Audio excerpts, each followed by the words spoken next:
In the 1950s, the mayor of Columbus, Ohio, went on television and told the city it was running out of water. But he was lying. There was no shortage. It was a political weapon, and by the time anyone figured out what he was really doing, Columbus had used it to swallow nearly every suburb that tried to escape, turning itself into the opposite of every other American city. And here's what makes this weirder. Columbus isn't just the opposite of every US city.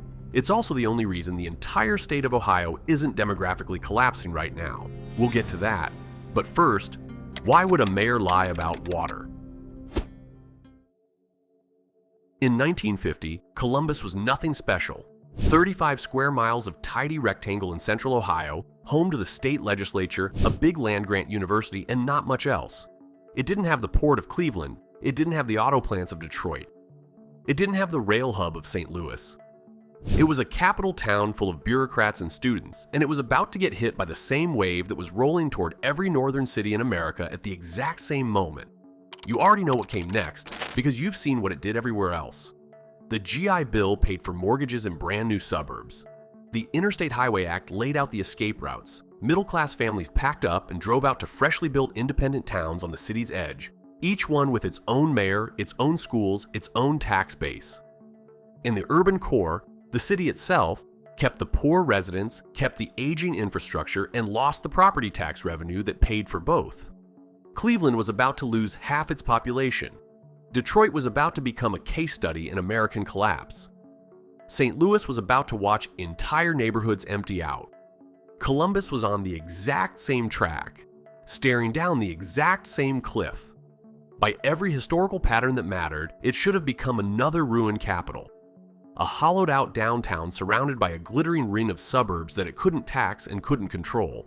Then Mayor Maynard Sensenbrenner noticed something nobody else had noticed, and he decided he was not going to let it happen. Here's what Sensenbrenner saw.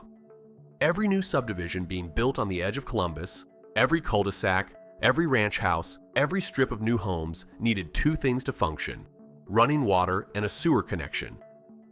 And Columbus owned the regional utility infrastructure. The pipes, the treatment plants, the whole underground system that made modern suburban life possible. No other player in central Ohio had the capacity to serve the metro area.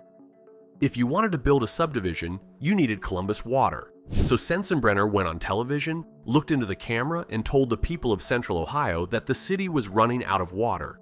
He said it publicly. He said it repeatedly. He leaned on it as if it were a real emergency, because the lie needed to be loud enough for developers to hear. It was not a real emergency. There was no shortage. There was plenty of water. What there was leverage. The deal Sensenbrenner offered to developers was simple and brutal. If you wanted a water hookup for your new subdivision, you had one option. You agreed to be legally annexed into the city of Columbus. Your land stopped being an independent suburb the day the pipes went in. Refuse, and the pipes didn't come. Refuse, and your subdivision didn't happen. Build somewhere else. Developers folded. They had no choice. The future homeowners who moved into those freshly built neighborhoods had no idea that the address on their mailbox had been decided by a mayor's fake crisis. They just knew the water worked. This policy did not die when Sensenbrenner left office. Mayor Buck Reinhardt carried the exact same mechanism straight into the 1980s. He summed it up himself in one sentence that tells you everything you need to know. If you wanted water and sewer, you had to annex. Over 70 years, that single fabricated crisis reshaped the map. Columbus went from 35 square miles in 1950 to over 220 square miles today, not in clean rectangles, but in strange finger-shaped tendrils that wrap around individual subdivisions, follow pipelines, and leave weird holes where small pockets of land refuse to play. Clinton Township, for example, sits completely surrounded by Columbus, but still isn't part of it, a stranded island inside the city that never needed the water badly enough to bend. But getting bigger wasn't the real trick. The real trick was what Columbus avoided by doing it. And if you want more stories about the hidden forces that actually shape American cities, subscribe. Because the reason Columbus never became Cleveland is the same reason every other Rust Belt city did. is the part nobody appreciates. While Cleveland was losing half its population between 1950 and 2020, while Detroit was hollowing out into the American case study for urban collapse, while St. Louis was watching its neighborhoods empty faster than any city on Earth, Columbus quietly pulled off something no other northern industrial city managed. It kept its suburban tax base inside its own legal borders. Think about what that actually means. In Cleveland, when a middle-class family fled to the suburbs, they physically crossed a line on a map and stopped being Cleveland residents. Their property taxes went to a different city. Their kids went to a different school district. Their population got counted in a different column. Cleveland lost them completely and multiplied by a few 100,000 families. That is how an American city dies. In Columbus, the exact same migration happened. The same middle-class families moving from the urban core to brand new subdivisions on the edge, chasing the same bigger yards and better schools. But because those subdivisions got forcibly annexed on the way up, the families never left the city. They were still legally inside Columbus. They were still paying Columbus property taxes. They were still counted in the Columbus census. The movement happened, the loss didn't. One essay called what Columbus did, commodifying white flight. Every other Rust Belt city suffered the same demographic shift, the same middle-class exodus, the same residential reshuffle toward the outer edge. Columbus is the only one that captured the tax base of that movement instead of losing it. The city never collapsed because, on paper, there was nothing to collapse into. Decline had been redefined as growth. Underneath the sprawling footprint is a simple, almost unfair fact. Columbus didn't avoid the disease that killed every other Midwestern capital. It absorbed the disease and called it population growth. And that is why, 70 years later, the census numbers look nothing like Detroit's. But there was a cost to growing this way, and you can see it every time you drive through the city. Columbus didn't just annex land. It let developers build whatever they wanted on that land in whatever pattern was cheapest, with very little city planning pushing back. The result is a physical city that looks almost nothing like the Midwest it sits in. There is no dense urban core clustered around a historic industrial spine.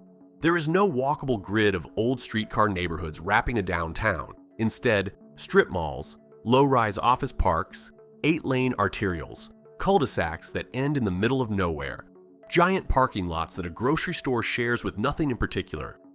If you dropped a visitor into the suburbs of Columbus without telling them where they were, they might guess Austin. They might guess Phoenix. They might guess Dallas or Charlotte. They would almost never guess Ohio because Columbus physically looks like a sunbelt city, except it's in the Midwest, with Midwestern winters, no mountains, no beaches, and none of the natural amenities that usually explain sprawl this aggressive. Urban scholar Kevin Cox wrote an entire book about this pattern, and he titled it Boomtown Columbus, Ohio's Sunbelt City. The subtitle is an argument in itself. Columbus didn't mean to look this way. Nobody sat in a room in 1960 and decided the state capital should resemble Phoenix.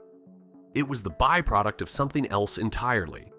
Of letting developers, not planners, decide what got built on every new piece of land the annexation machine kept delivering. And once you see it, you can't unsee it. The shape of Columbus is the shape of 70 years of developers saying yes to whatever was cheapest. A Midwestern skeleton wearing sunbelt skin. A flat, fast-built sprawl that happens to be sitting in the middle of Ohio. And now, 70 years in, that sunbelt-style growth has produced something nobody predicted. A city shaped the exact opposite of every other American metro. In almost every major US city, wealth sits on the outside. Poor urban core, rich suburbs. That's the classic American donut pattern you learned about in any urban studies class. New York does it, Chicago does it, Philadelphia does it. For 80 years, it has been such a reliable pattern that urbanists treated it as a law of nature. Columbus flipped it. Downtown Columbus, the 43215 zip code, is now the wealthiest zip in the entire metropolitan region by median home value. Values there jumped roughly 50% between 2020 and 2022, reaching around $484,000. The old downtown core, the part of the city that in Cleveland or Detroit is the poorest part of the metro, in Columbus is the most expensive part. In the outer suburbs, Upper Arlington, Bexley, Dublin, Grandview Heights, are still rich, the way outer suburbs are supposed to be. It's the middle that collapsed, the neighborhoods between the rich downtown and the rich outer ring, the old middle ring communities where working class and middle class Columbus families lived for generations, have quietly hollowed out. Urbanists have a name for this inversion now. They call it the New Donut, and Columbus is the case study everyone points to first. A University of Toronto study ranked Columbus second in economic segregation among all large U.S. metros. Second, not second in the Midwest, second in the entire country, worse than New York, worse than Los Angeles, worse than every coastal city with the dramatic housing prices you'd expect to top a list like that. Columbus beat them all. In the same city, a few miles apart from each other. And this isn't a statistical curiosity. The new donut is people being displaced in real time. Around Ohio State University, there are blocks that for decades were owner-occupied homes and small rooming houses, working-class neighborhoods where staff, professors, and families lived quietly for generations. Those blocks have been systematically transformed into investor-owned mega-complexes of student housing, priced at rates the previous residents never had any chance of matching. Drive a few miles northeast and you're in Linden, or across into the Near East Side. These are neighborhoods that sit almost walking distance from the short north, from its galleries, its craft breweries, its renovated brick townhouses now selling for numbers that would embarrass a coastal city. But inside Linden, you'll see boarded-up storefronts, long disinvested commercial strips, median incomes that look like a different country. The growth machine that saved Columbus from a Rust Belt collapse is now pricing out the people who lived there before Columbus was a boomtown. Tax abatements subsidize new downtown towers. Developer coalitions work alongside Ohio State and the state government to push projects through with almost no countervailing neighborhood political power. The same unchecked growth logic that saved the city from becoming Cleveland is now reshaping who gets to stay inside it.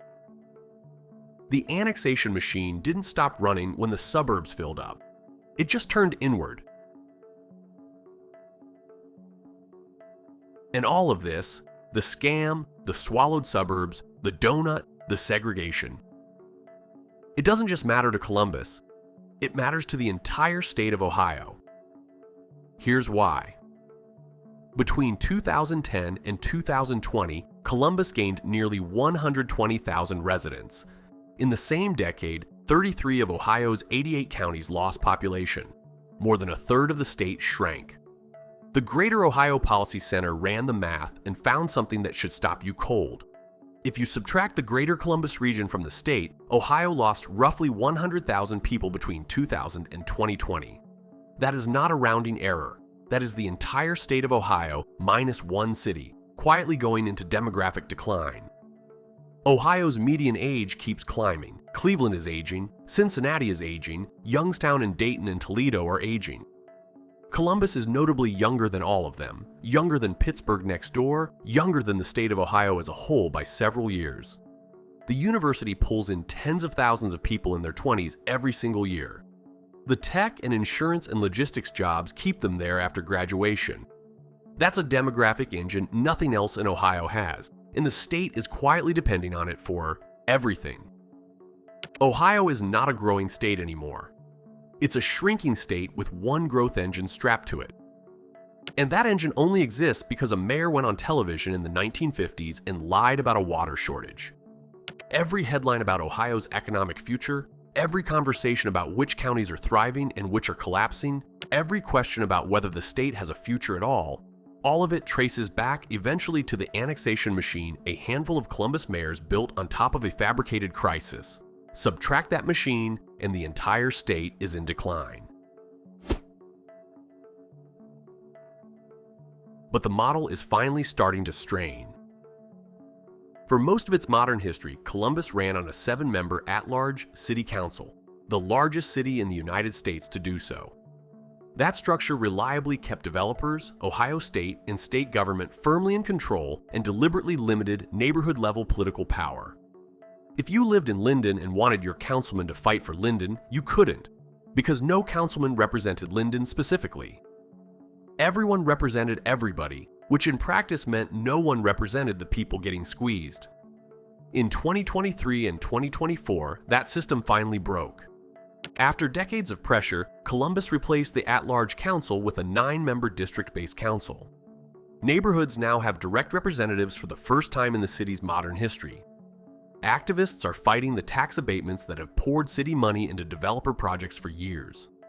Scholars are writing books trying to give a name to what Columbus actually is. And locals still can't quite agree on whether the city has no identity at all, or whether its real identity, corporate, suburbanized, developer-driven, politically opaque, is just too uncomfortable to say out loud. The city that was engineered specifically not to become Cleveland has finally started asking what it actually wanted to become instead.